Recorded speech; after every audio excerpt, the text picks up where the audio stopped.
Muito bem, obrigado.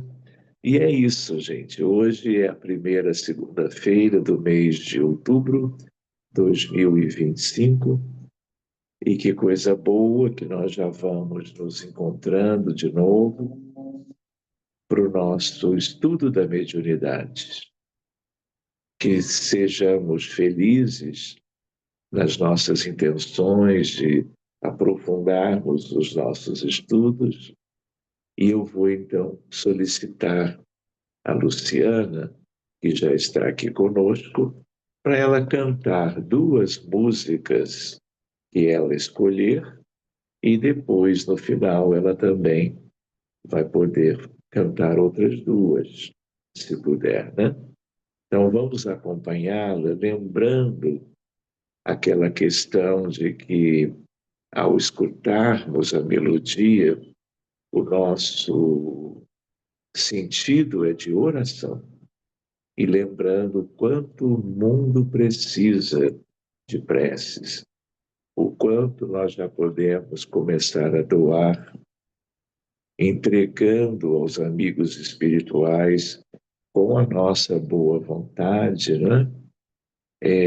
Os nossos melhores fluidos, as moléculas sadias e tudo que possa ajudar o trabalho deles em favor das vítimas dos mais variados problemas individuais e coletivos que o mundo apresenta hoje, aliás, com tanta gravidade. Então, Luciana, tudo contigo, tá bom? Vamos orar com você, te acompanhando as melodias.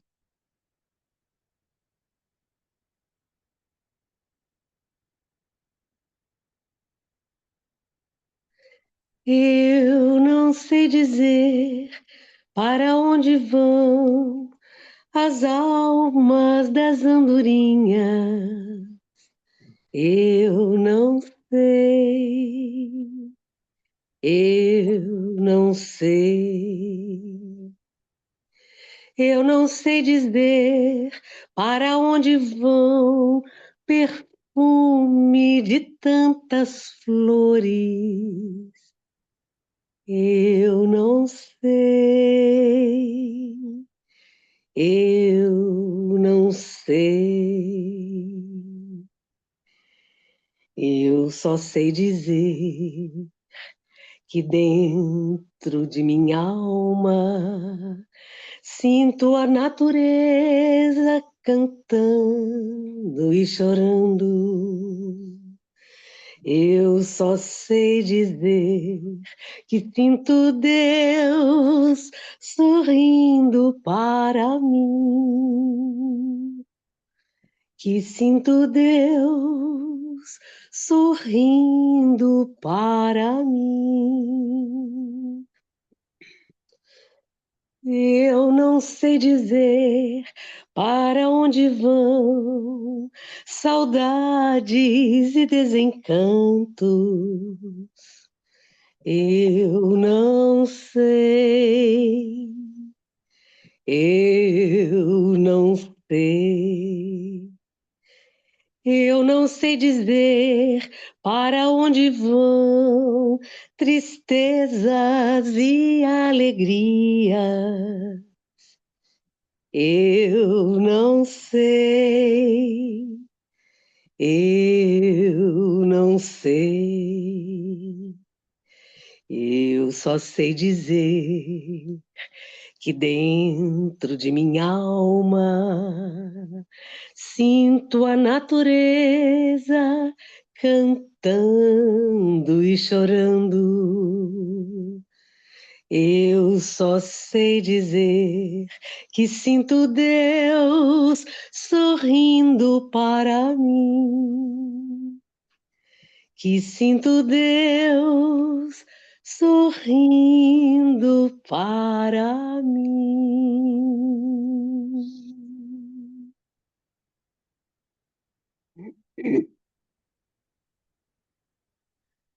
Não vou deixar que o sol queime a semente que Jesus plantou em mim. Vou criar raízes tão profundas que além das pedras vão seguir. E se as aves que voam no céu quiserem delas se servir, vou afugentá-las com a fé no novo porvir. Mesmo que as sementes que Jesus plantou no meu coração sejam rodeadas de espinhos e pelas pedras do caminho vou me lançar em busca da paz. E com a boa terra adubada, com trabalho e com amor, vou seguir junto à felicidade, indulgente sem rancor.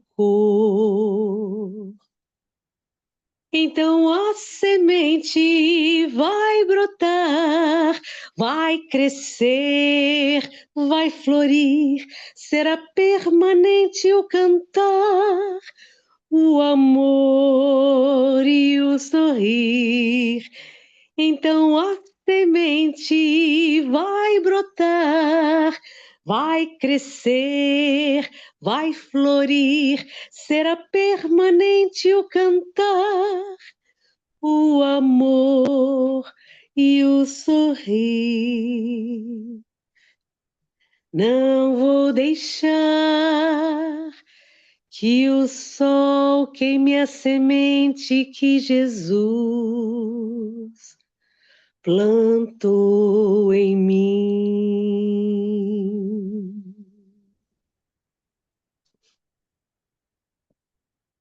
Muito obrigado, Luciana. Pois é, então nós vamos dando continuidade a esse início do nosso encontro, elevar mais uma vez nossos pensamentos de gratidão, de fraternidade,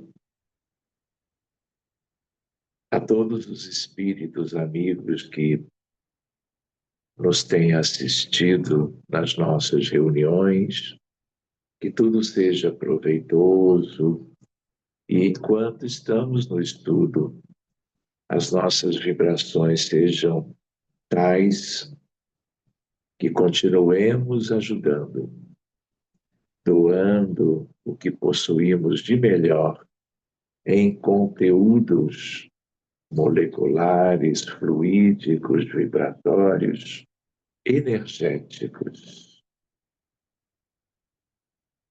em favor do trabalho dessa espiritualidade, em favor dos necessitados do mundo. E agradecendo a nossa consciência sobre o quanto todos podem ajudar. Nós vamos doando sempre, aproveitando que a partir de agora, entre uma prece de abertura e outra de encerramento, tudo é de muita valia para o bem de todos aqui no grupo, de nossos familiares e amigos, mas, sobretudo, a todos aqueles onde as dificuldades são muito maiores. Nos hospitais, nos lares, nos países onde temos as consequências da guerra, como em tantos lugares. Misericórdia, então, Jesus. E que toda uma linda espiritualidade siga o seu trabalho, contando com a nossa singela contribuição habitual. Muito obrigado e que assim seja. Muito bem, gente. Então, vamos lá para a página 28, apostila número 1 da FEB, que nós, então, estamos retomando. Então, vejam que interessante o capítulo, chama-se Mediunidade, Metapsíquica e Parapsicologia. Na verdade, são 3 nomes diferentes, de certo modo, 3 expressões da ciência do psiquismo. E tudo isso é válido. Nós, como espíritas, habituados mais e, sobretudo, aos aspectos contidos na doutrina, no livro dos médiuns, a nossa palavra fundamental é a mediunidade. Mas vamos ver alguma coisa sobre Charles Richer, que publicou há muitos anos o Tratado de Metapsíquica, trabalhando muito nessa seara, e algo de Heine, da parapsicologia, que também é um campo de estudo daqueles que preferem esse termo mais técnico e menos ligado a uma crença. Então, tudo é bom. Então, vamos ver as questões em comum seguindo o estudo, então. Os fenômenos psíquicos, do grego psique, significando alma ou espírito, estudados pelo Espiritismo, pela metapsíquica e pela parapsicologia, têm como agente o espírito, ser humano sensível e inteligente. Para a doutrina espírita, tais fenômenos, considerados naturais, são de 2 categorias. São os fenômenos psíquicos. Eles podem ser mediúnicos ou anímicos, ligados à emancipação da alma, estes últimos, os anímicos. Todos eles são bons. Todos eles são válidos. Os primeiros são intermediados pelos médiuns. Médium é toda pessoa que sente, num grau qualquer, a influência dos espíritos. Essa faculdade é inerente ao homem e, por conseguinte, não constitui um privilégio exclusivo. Por exemplo, de espíritas ou de nossos irmãos de uma crença outra, bacana qualquer. Os primeiros são intermediados pelos médiuns, então. Médium é toda pessoa que sente, num grau qualquer, a influência dos espíritos. Essa faculdade é inerente ao homem e não é privilégio. Mediunidade é a faculdade psíquica que os médiuns possuem, manifestada de forma mais ou menos intensa e por meio de uma variedade significativa de tipos: videntes, psicógrafos, audientes, musicistas, de cura e etc. Então, existem pessoas que só possuem uma expressão habitual quanto à sua mediunidade. Mas o mais comum é que, por exemplo, um médium que tenha a condição da psicografia, ele também tenha da vidência. E, eventualmente, qualquer outra. Porque quem tem a mediunidade da psicografia é médium. Se é médium, se desdobra. se desdobra, tem facilidade para sintonizar com os desencarnados, seja para escutar alguma coisa, para ver alguma coisa, para falar alguma coisa, na psicofonia e assim por diante. A prática mediúnica é denominada mediunismo. É um sinônimo que nós espíritas podemos utilizar muito bem. Na segunda categoria, ainda segundo o Espiritismo, temos os fenômenos anímicos, do grego anima, que quer dizer alma, ou mais propriamente, de emancipação da alma. De certo modo, todos os médiuns, com qualquer expressão mediúnica, por exemplo, essas que foram mencionadas, para funcionar como médium, eles estão com as suas almas emancipadas, no sentido do desdobramento. É esse desdobramento característico dos médiuns. Mas os médiuns mesmo, eles desdobram e interagem com os desencarnados. Aqueles que têm a ideia de um fenômeno anímico, que são aqueles que, desdobrados também, com suas almas emancipadas, vivem as experiências ligadas como que a atividades desse tipo. Então, por exemplo, o médium é sonâmbulo, alguém é sonâmbulo, letargia, sonambulismo, catalepsia. Tudo isso tem a ver com o desdobramento, mas sem uma presença clara de entidades.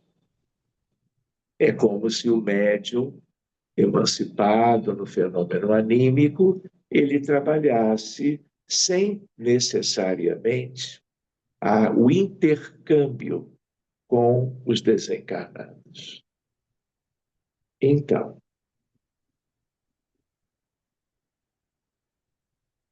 partindo-se do princípio que todo ser humano é médium, o espírito André Luiz assim conceitua animismo, ou prática dos fenômenos anímicos. É o conjunto dos fenômenos psíquicos produzidos com a cooperação, consciente ou inconsciente, dos médiuns em ação. E mais, temos aqui muitas ocorrências que podem repontar nos fenômenos mediúnicos de efeitos físicos ou de efeitos intelectuais, com a própria inteligência encarnada comandando manifestações ou delas participando com diligência numa demonstração que o corpo espiritual do perispírito pode efetivamente desdobrar-se e atuar com os seus recursos e implementos característicos, como consciência pensante e organizadora fora do corpo físico, estando conscientes ou nem tanto.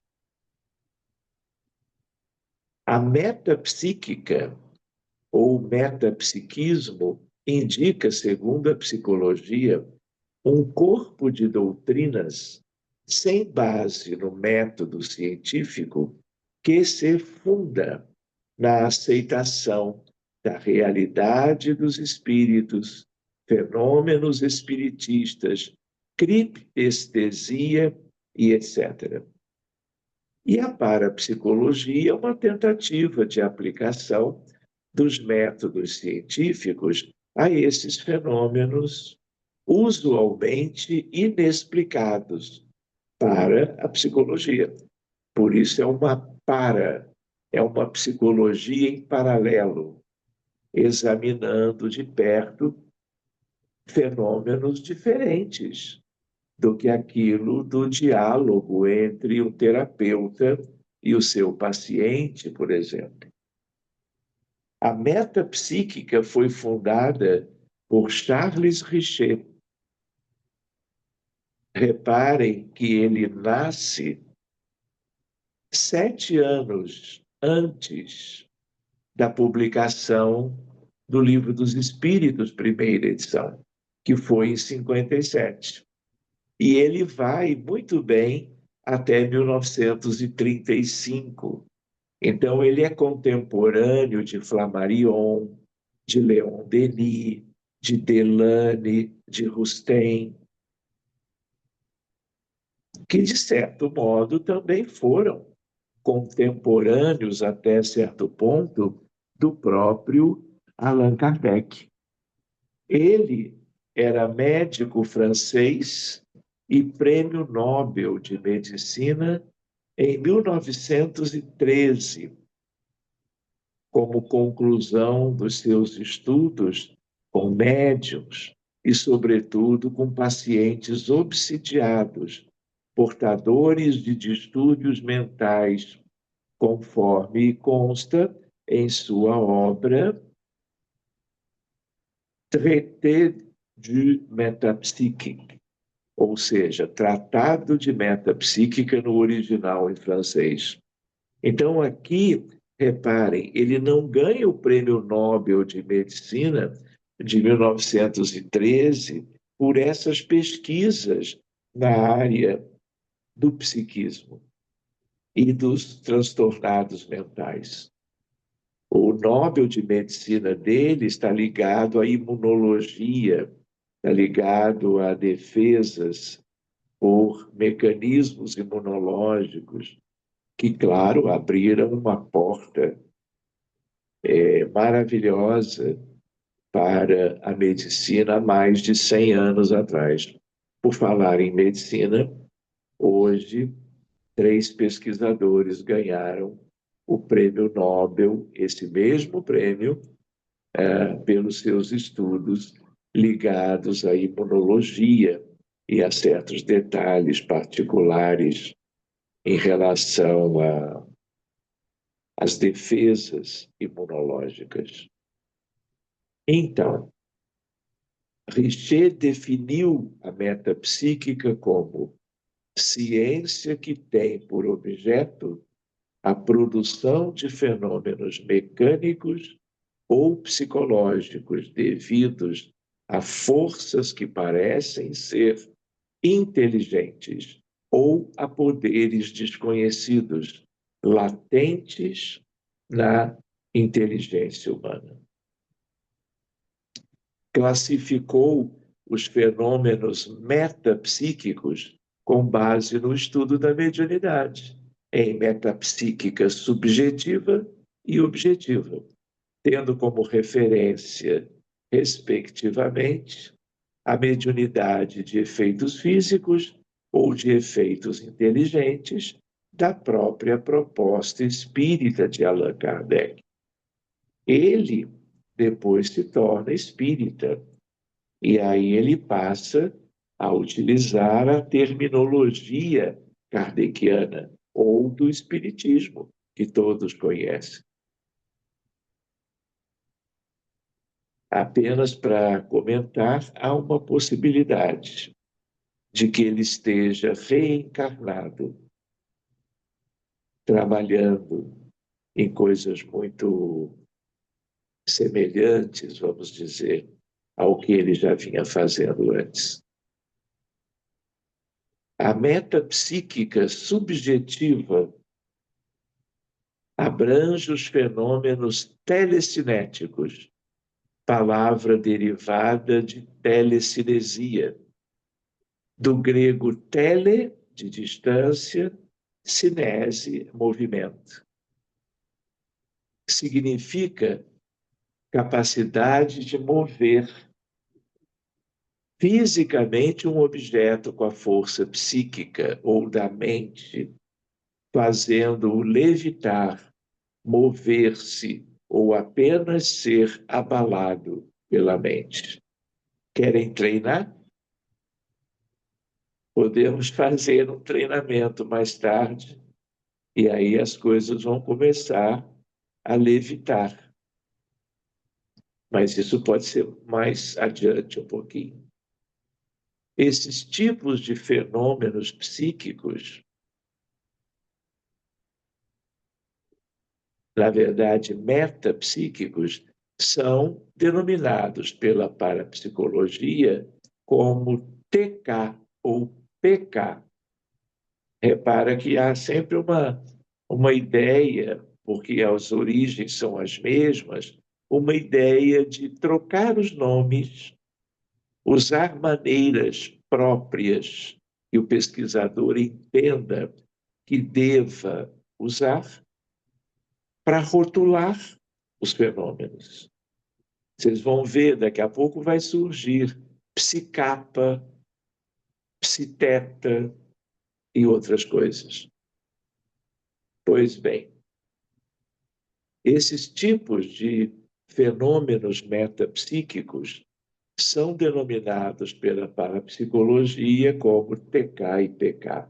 Para Richer e seguidores, a telecinesia é possível, porque o indivíduo mobiliza de forma inconsciente energias fisiológicas, é o fluido vital, é o mesmo do passe, é o mesmo de Mesmer, é o mesmo do magnetismo de cura, que Allan Kardec tão bem estudou e deixou para nós no Livro dos Médiuns. Pois bem,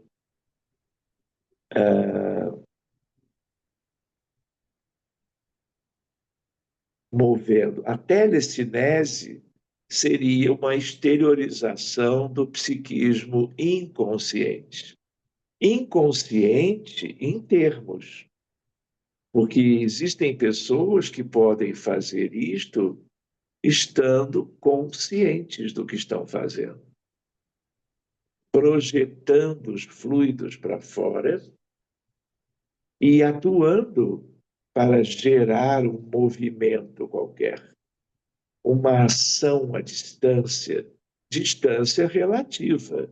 Não pode ser num outro lugar muito longe, porque esse transporte desses fluidos, quanto maior a distância, maior a perda.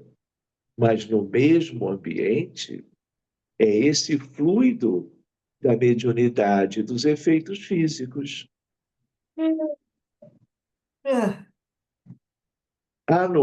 Atualmente, a telecinesia é estudada de acordo com a metodologia científica, de forma que parapsicólogos e cientistas já obtiveram alguns bons resultados, como os estudos realizados na antiga União Soviética com a dona de casa russa Nina Kulagina, que durante muitas décadas foi estudada e testada por vários parapsicólogos e cientistas em geral, os quais concluíram que ela realmente possuía telecinese, além de outros poderes paranormais, como clarividência. Nos estudos registraram que quando Nina realizava telecinese, ela passava por mudanças físicas extremamente aceleradas e alteradas nos batimentos cardíacos. Chegava a 240 por minuto. Isso pode ser resultado, vamos dizer, do desdobramento e de uma exteriorização fluídica muito acentuada. E aqui fica apenas uma lembrança que 240 batimentos cardíacos por minuto não é uma taquicardia sinusal simples. Se é que os batimentos dela chegaram a esse valor, isso é algo até medicamente preocupante. A ponto de, se isso acontecesse e nós estivéssemos por perto, recomendaríamos a imediata interrupção do estudo. Porque uma pessoa com 240, ela pode ter um problema cardiovascular, se é que já não está tendo uma taquicardia a ponto de chegar a essa frequência. Mas, como está escrito, outra coisa, ondas cerebrais e campo eletromagnético. Resta saber o que é isto. Em 1990, enquanto ela realizava uma suposta demonstração olha aí, ó, telecinética, acabou morrendo por ataque cardíaco. Viram? Vejam só. O que faltou aí? A presença, sabe, de alguém que cuidasse desses detalhes entre a fisiologia e a patologia.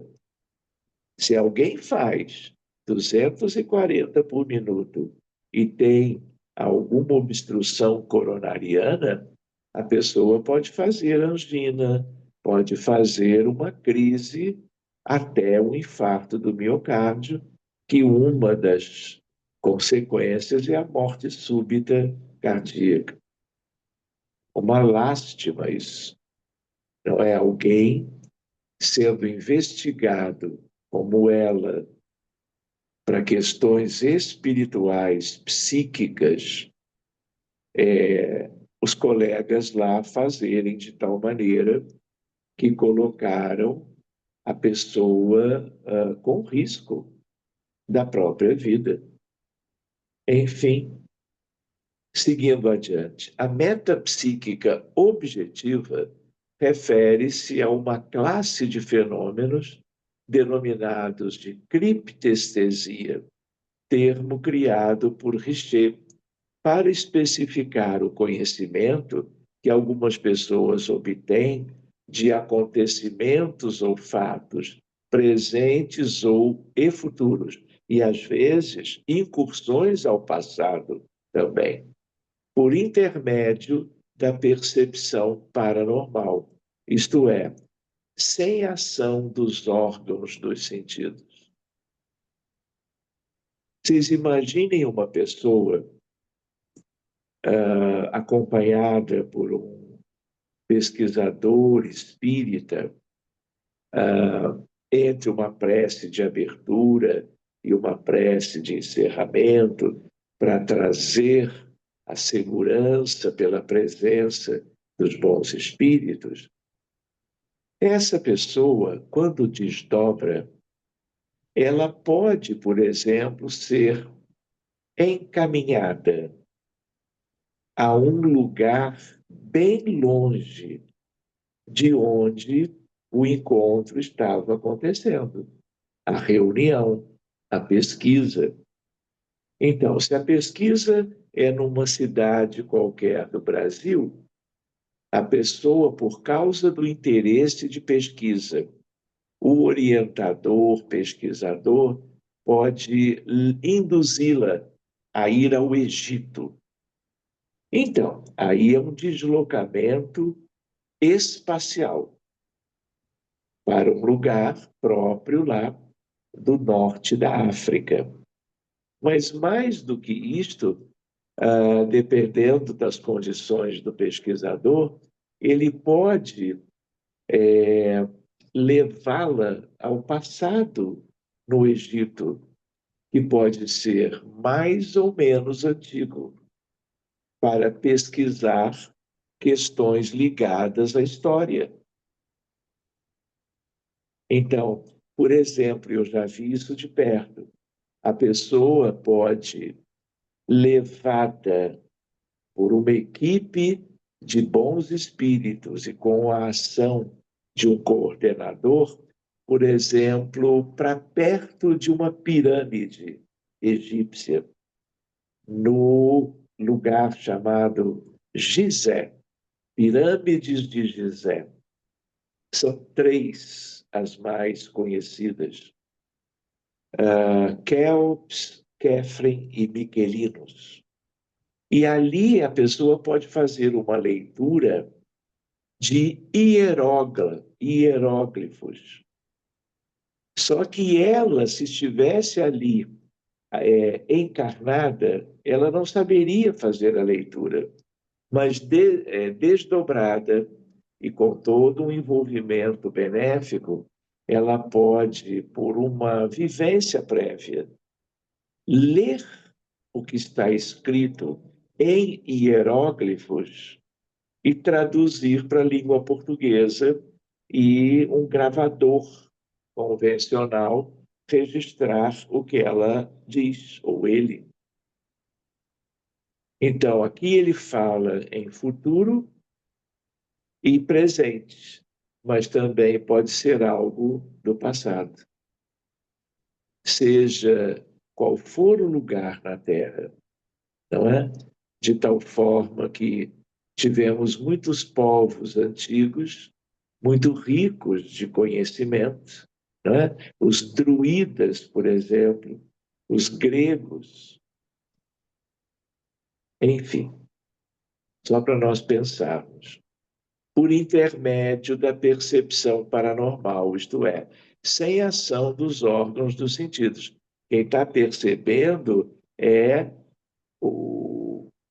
a pessoa desdobrada. Nessas condições, a pessoa estaria sob efeito de estímulos psíquicos e anímicos, ainda não suficientemente explicados pela ciência. Porque a ciência convencional, no dia a dia, lida com outras coisas do mundo objetivo.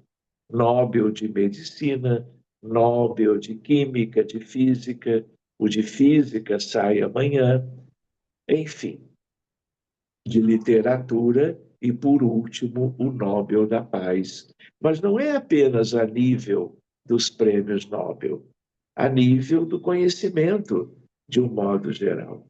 A metapsíquica objetiva é nomeada pela parapsicologia como percepção extrasensorial ou PS, expressão cunhada por Heine, Joseph Banks Heine, professor da Duke University, no estado de Virgínia, nos Estados Unidos da América, e fundador da parapsicologia.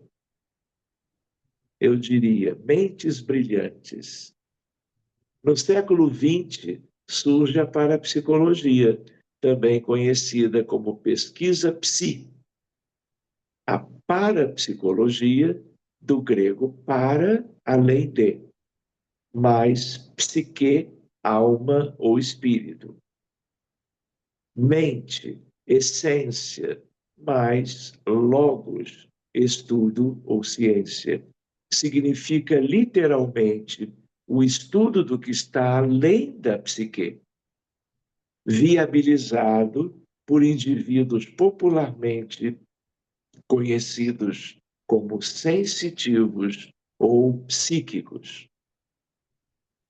A experimentação científica de tais fenômenos paranormais teve início nos Estados Unidos em 1927, o ano da desencarnação de Leon Denis, quando o professor Heine fundou o Instituto de Parapsicologia da Universidade de Duke, hoje Instituto Parapsicológico de Durham. A parapsicologia é o campo da psicologia que investiga todos os fenômenos psicológicos que aparentemente não podem ser explicados em termos de leis ou princípios científicos naturais. Naturais, todos são. Aqui, naturais no sentido daquilo que todos aceitam, que todos conhecem. A parapsicologia inclui o estudo e investigação da clarividência, telepatia, transes, telecinese, mediunismo, poltergeist, que faz parte da mediunidade de efeitos físicos. A finalidade dos parapsicólogos é colocar esses fenômenos no âmbito das leis naturais, ampliando, se necessário, as fronteiras dessas últimas. Aqui vale lembrar que, em geral, os parapsicólogos são mais pesquisadores do que terapeutas. Os psicólogos são mais terapeutas do que pesquisadores. Existe uma área, vamos dizer, que tende a mesclar um pouco estas coisas, são, por exemplo, as terapias de vidas passadas, a terapia regressiva, que alguns psicólogos conhecem, estudam, pesquisam e utilizam no consultório. Tudo é muito delicado, porque lidar com estas coisas fora de um trabalho espírita, entre uma prece de abertura e outra de encerramento, é algo que tem seus riscos. Mas tudo é desenvolvimento, tudo é preparo para se pesquisar essas questões. Mas esse é outro tema. Nesse sentido, Heine apresentou a seguinte classificação, considerada fundamental para o estudo e pesquisa do assunto: fenômenos psicocinéticos ou telecinéticos, assim caracterizados por ações diretas do sensitivo no meio ambiente. Se estas ações produzem grandes efeitos percebidos pelos circunstantes, diz-se macro-PK. As ações menores, de pouco impacto ambiental, recebem o nome, claro, de micro-PK. São fenômenos psicocinéticos, por exemplo, a telepatia, transmissão mental de pensamentos e emoções. B, clarividência, visualização mental de coisas, acontecimentos, cenas e pessoas do mundo físico, através de um corpo opaco ou à distância. Seria tipo dupla vista da classificação espírita. Lembram a ideia da pirâmide do Egito? A pessoa desdobrada e indo lá descrever o que esteja vendo? Pode descrever algo que é do mundo material real e também pode descrever algo associado a essa história antiga da humanidade na questão original espiritual do pretérito. Pois bem, então no item a telepatia. Vamos ver adiante no item B, clarividência, visualização mental de coisas, acontecimentos, cenas e pessoas do mundo físico através de um corpo opaco, etc. C, clareaudiência. Vejam a semelhança com os conteúdos espíritas. Percepção de sons, ruídos, frases, músicas, vozes provenientes do plano físico ou do extrafísico. São, portanto, não percebidos pelas demais pessoas. Portanto, depende de uma faculdade especial de alguém. Precognição, previsão de acontecimentos futuros. retrognição, relatos de acontecimentos ocorridos no passado, desconhecidos do sensitivo. Psicocinesia, ação mental sobre objetos materiais, localizados no plano físico, movimentando-os ou produzindo os efeitos, inclusive alteração de forma. Fenômenos extrasensoriais, para terminarmos. Percepção extrasensorial, PES, que se encontram divididos em 3 tipos: psigama, telepatia, clarividência, clareaudiência, xenoglossia; psicapa, levitação e ou transporte de objetos e pessoas; psiteta, que são os fenômenos mediúnicos propriamente ditos. Reparem que os fenômenos são os mesmos, mudando a organização da classificação com rótulos diferentes. Seria uma visão não espírita, mas toda ela semelhante ao que Allan Kardec estudou. E deixou tudo bem bonitinho para nós. Em síntese, para a doutrina espírita, os fenômenos paranormais ou extrasensoriais são considerados de 2 tipos. Isso é importante guardar: anímicos e mediúnicos. Os primeiros, assim denominados por Alexandre Aksakov,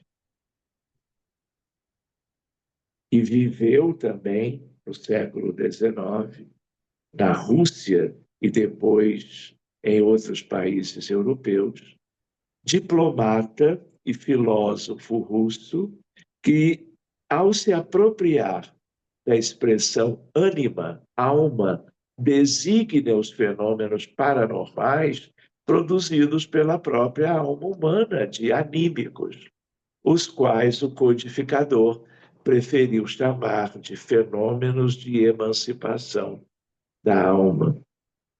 Os segundos, originalmente designados por Allan Kardec, indicam a faculdade inerente às pessoas de se comunicarem com seres extracorpóreos desencarnados.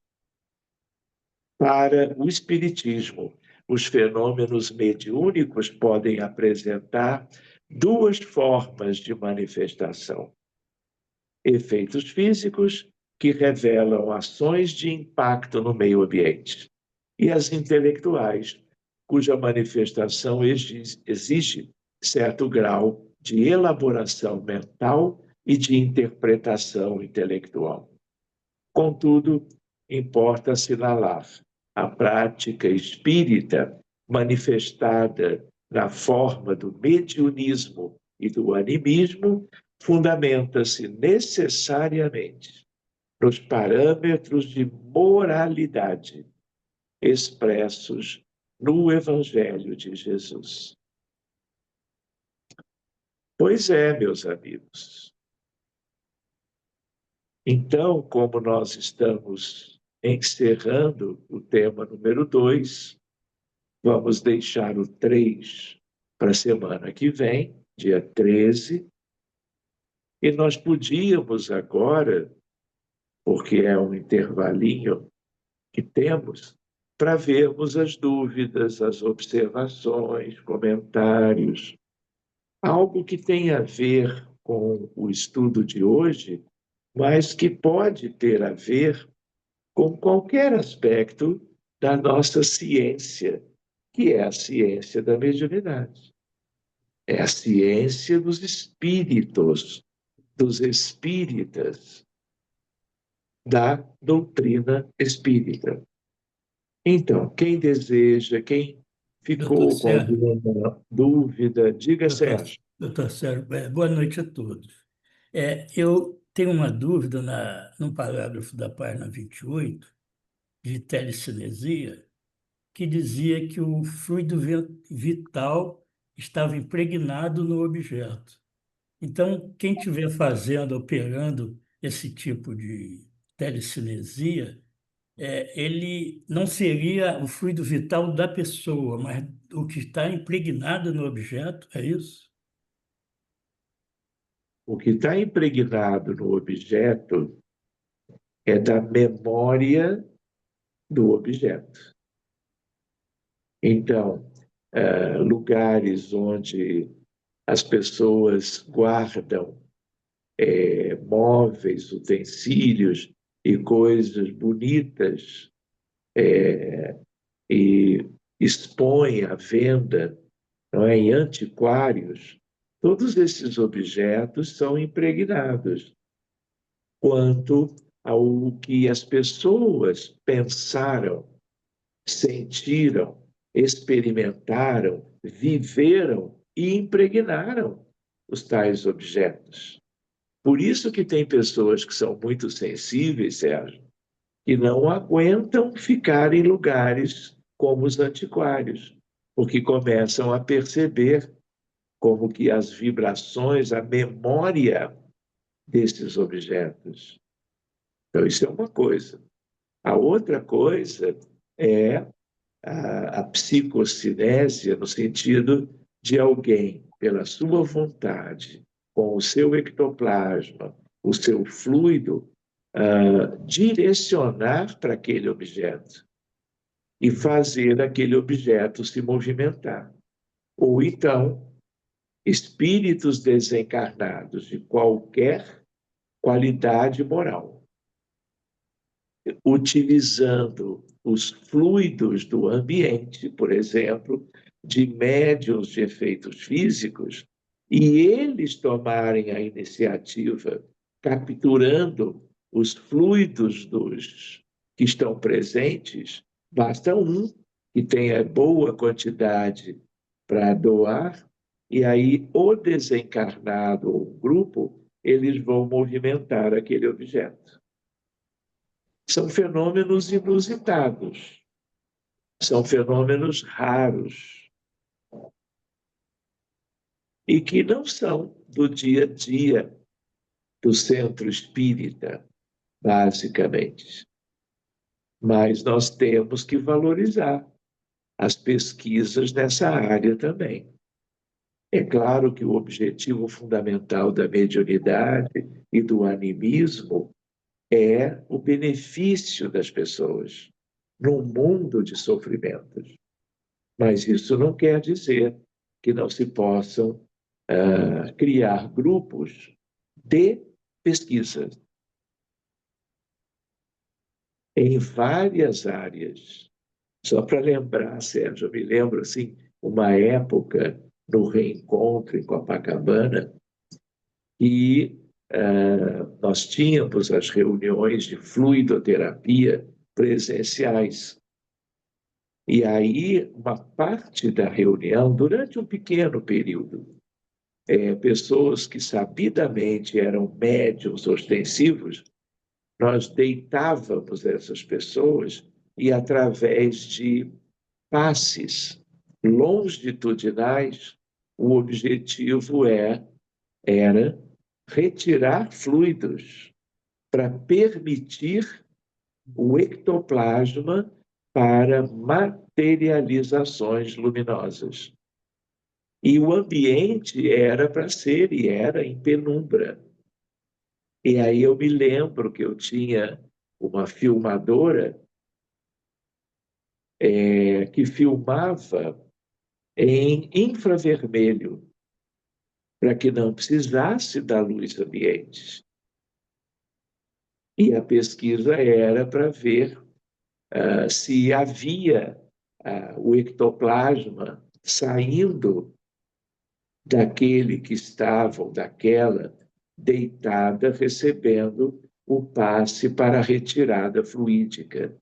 Enfim, tem muitas áreas aí. Agora, Sérgio, em geral, quem tem um pouco de conhecimento, de base, né, diante das carências e do sofrimento na Terra, a prioridade é a caridade.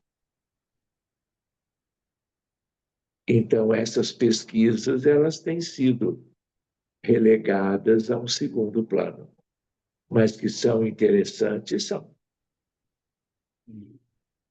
Não sei se eu te Entendi. respondi, Sérgio. Tá, entendi. Obrigado, Vitor. De nada. Que mais, gente? Posso? Sim, dona Adelina. Obrigada. Dentro desta. Primeiro, portanto, gostaria que me elaborasse um bocadinho o que é a dupla visão, porque eu lembro-me de ter lido uma carta que Fernando Pessoa escreveu à sua tia Anita, e quando ele escrevia para os seus amigos ou familiares, por norma escrevia em inglês. Com o E quê? escrevia em inglês, muitas das vezes. E ele, nessa carta, dizia que explicou à sua tia Anita que estava sentado num café e olhava em seu redor e conseguia ver o interior dos corpos e dizia que tinha, ele disse, eu tenho dupla visão, isto é a dupla vista, porque estou a ver o interior dos corpos, portanto, em meu redor. Portanto, é mais ou menos isso. Quem tem essa capacidade, ou quando ocorre assim espontaneamente, é a dupla vista, como diz Fernando Pessoa, não é? É. É. Adelina, uma coisa é a vidência, que é um médium qualquer que consegue ver os espíritos desencarnados, as realidades do mundo espiritual com a sua sensibilidade de vidência. Outra coisa é a dupla vista, como aquela pessoa que vai ao Egito Uhum, e observa a pirâmide que está lá. uhum. Tanto a pirâmide física, como, nesse caso, uma pirâmide no mundo espiritual. E descreve. Então, esse que é o grande poeta português, né, ele era um médium extraordinário. Muito do que ele escrevia psicografando ou inspirado por uma capacidade de depreender pensamentos, ideias, poesias, prosas do próprio mundo espiritual, diretamente de amigos espirituais, poetas lusitanos, né? Ou mesmo aquilo que ele alcançava com uma capacidade tão linda de buscar isso. Ou Então, seja, isso é muito. nesse caso ele reunia várias valências mediúnicas e anímicas, portanto, tinha dupla visão, tinha psicografia, não é? E a mediunidade de inspiração, etc. Agora, dentro deste contexto que tivemos a falar hoje, esta noite, eu lembro-me do Uri Geller. Lembra-se dele? Eu não era Decorar nascido, mas lembro. Não era nascido? Caramba! Eu sou um bocadinho mais Era, nova do era, que você. era. É Era sim, nascido, era, ele é. senhora. Tá bem, tá bem. Isso é que era bom.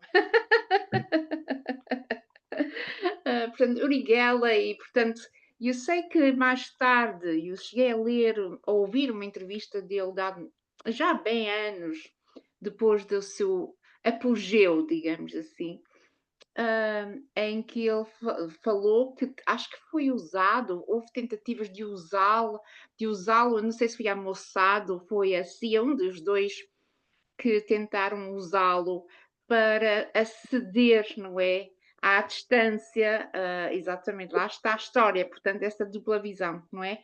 À distância, segredos e informações, etc., para a espionagem.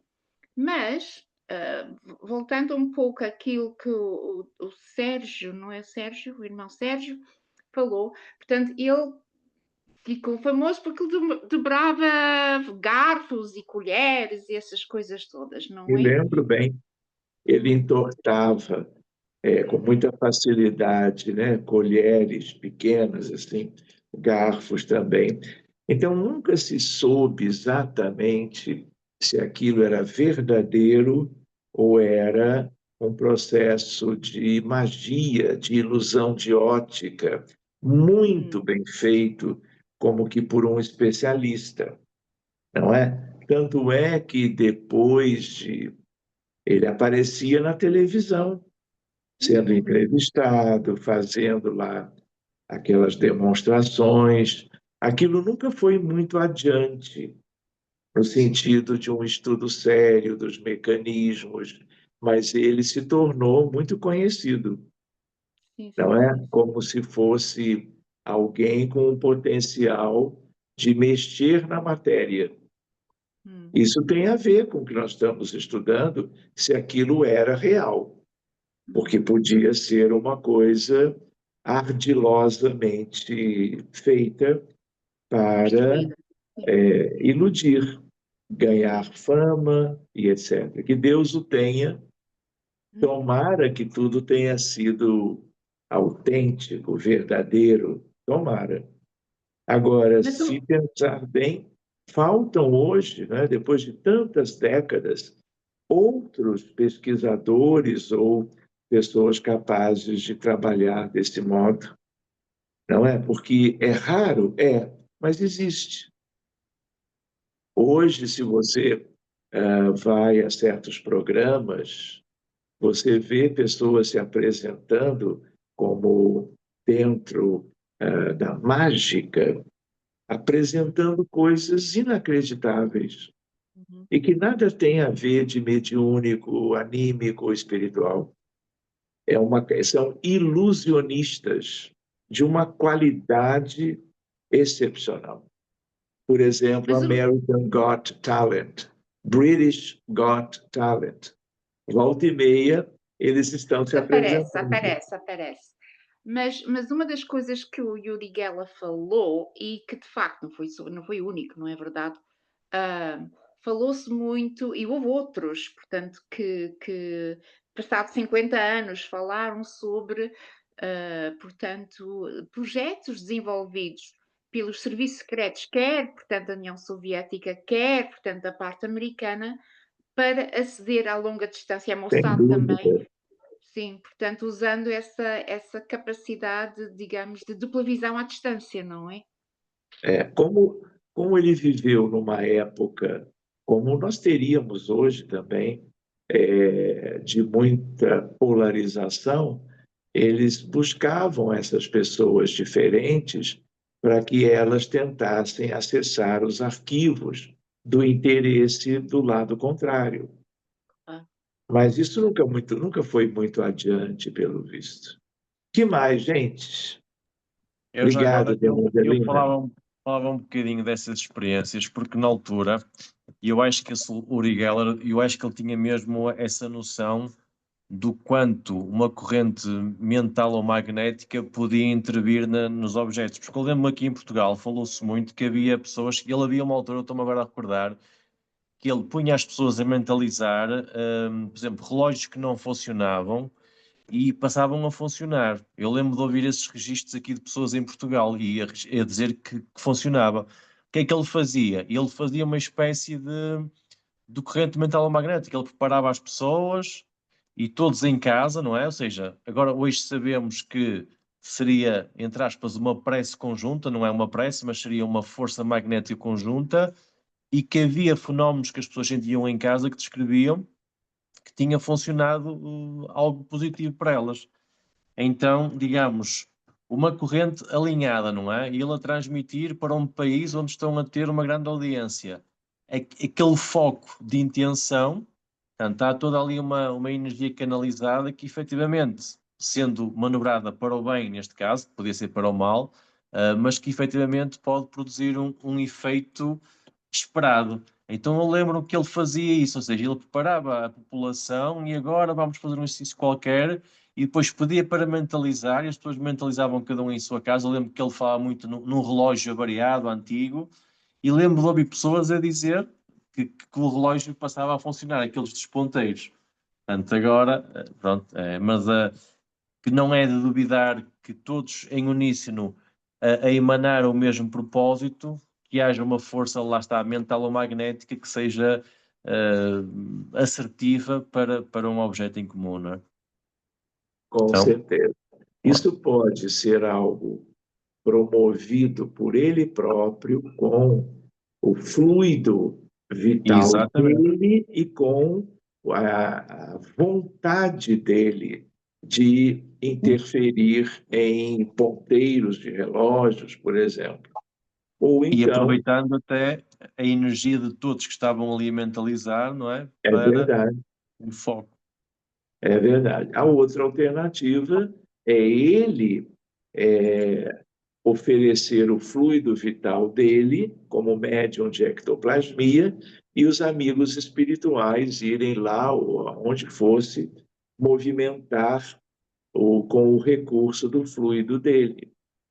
Uhum. Então, é verdade, é interessante tudo isso. Hoje em dia, nós queremos muito a doação fluídica, mas é para fluidoterapia infantil, para ajudar na melhora dos problemas da saúde das crianças, dos jovens e de todo mundo, porque as necessidades elas são imensas.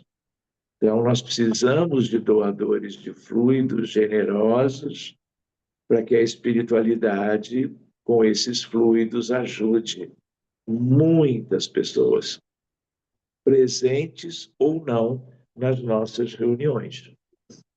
Não é?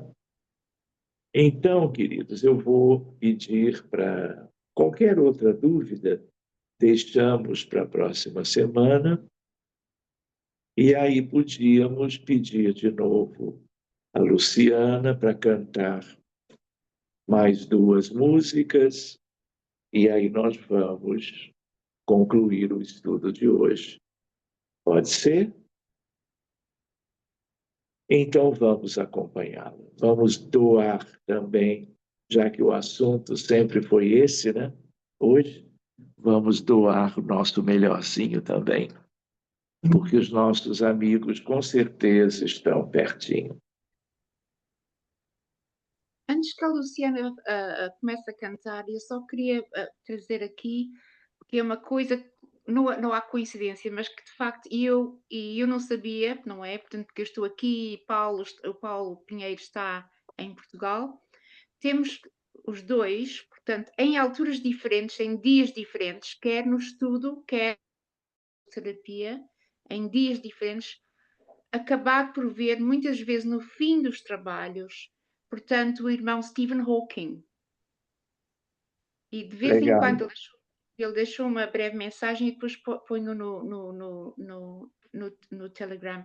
Mas o que é engraçado é que o Paulo está em Portugal e vem em determinados dias. E eu estou aqui e vejo noutros dias. Portanto, ele Muito é bem. estou-me a arrepiar Eu, toda. Ele É. acompanha-nos. Eu até, se é me muito permite, bom eu isso. é antes dos trabalhos, ou seja, à segunda-feira, por norma, ele começa a aparecer alguns ao longo do dia e à quinta-feira a mesma coisa. Portanto, é até antes do trabalho, é curioso. Mas sim, é ele. É uma percepção Ele muito. aparece mais sobre o fim dos trabalhos. É engraçado. É engraçado. É uma mente brilhante, das mais brilhantes, Stephen Hawking. E por tudo que ele desenvolveu cientificamente, eu fico imaginando ele do outro lado, estudando esses fenômenos, ajudando muita gente, agora que ele está livre da cadeira de rodas Foi e isso pode. exatamente que ele disse aqui na mensagem hoje. Aqui Ah, aprendo, ó, aqui ajudo, não é? É o que é que ele escreveu? Deixa-me só ver rapidamente. E não vou pôr, depois ponho o resto. É muito breve. No fim do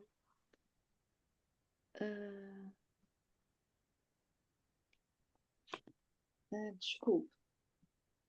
Ele diz mesmo no fim, ele desenhou sempre a cadeirinha de rodas e ele pôs no fim da mensagem no longer needed, já não preciso. Ele diz, here, aqui deste lado, não é? Here I help, here I learn, here I love. E são sempre mensagens muito singelas, percebe? De uma mente capaz de uma complexidade, de um entendimento de coisas complexas. Pronto. É só para saber. Muito bem. Muito bom, dona Adelina. Muito obrigado. Nada. Obrigada, Paulo. Vamos nessa. Obrigada, Paulo. Então, vamos cantar, né, Luciana? Tudo contigo.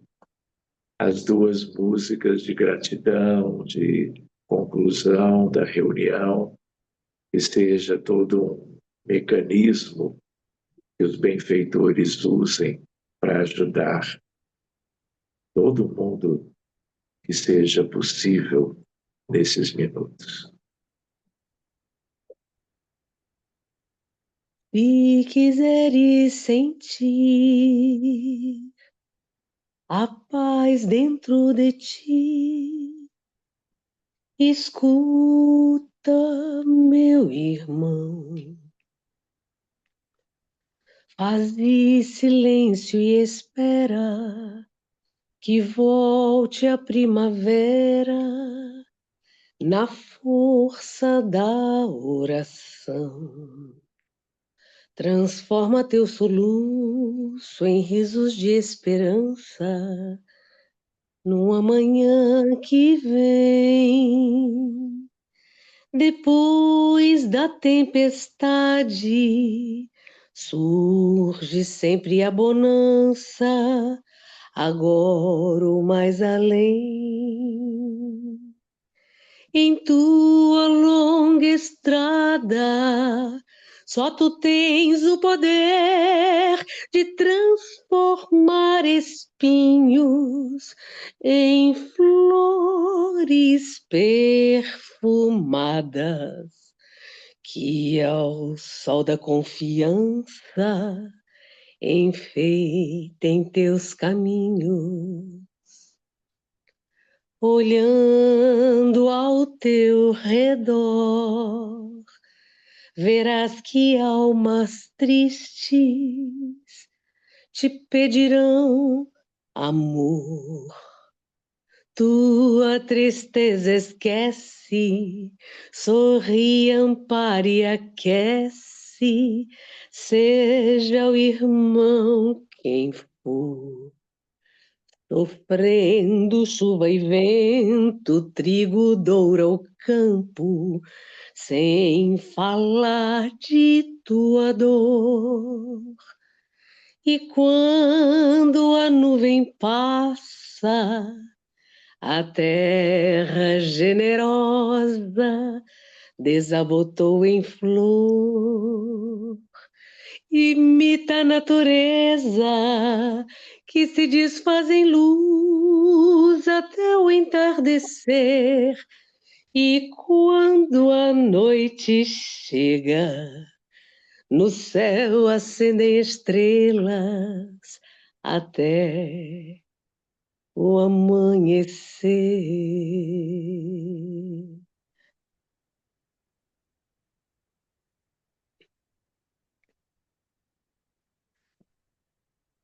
Não há melhor ação que amar a Deus e ao seu irmão.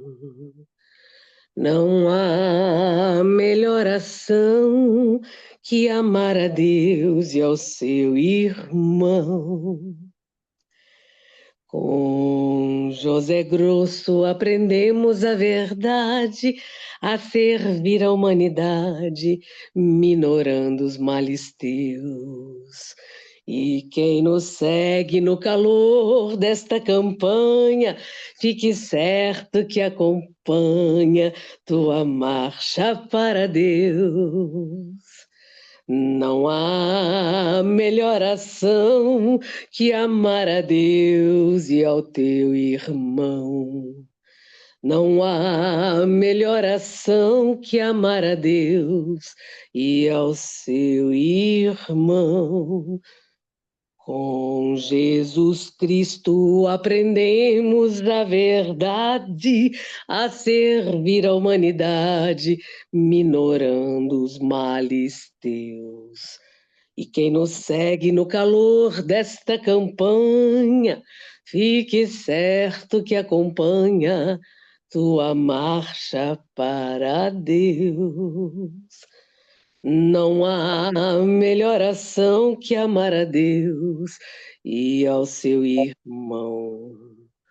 Não há melhor ação que amar a Deus e ao seu irmão.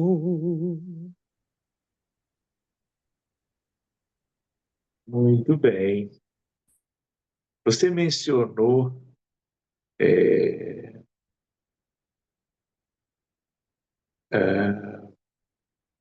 aquele que nos visita de vez em quando, né? Ele que fez a música, ele que adaptou, porque essa melodia, ela é Luar do Sertão, Catulo da Paixão Cearense. Sim, inclusive ele gosta de cantar a original. Eu Essa também. essa foi uma mudança que alguém do movimento espírita fez. Entendi. Eu até tenho ela aqui no original. É da minha infância isso, é muito bonito isso. Vou mandar para o grupo Sim. um vídeo de um pessoal cantando Luar do Sertão. Então tá, viva José Grosso, não é? Que bom que ele participa. Então tá, meus amigos, uma boa noite. Nos vemos na prece qualquer dia, na Fluido, no mais tardar na segunda-feira que vem por aqui. Muito obrigado pela presença de todos e até a próxima oportunidade. Fiquem todos muito bem, qualquer coisa escrevam. Tá bom? Boa noite a todos.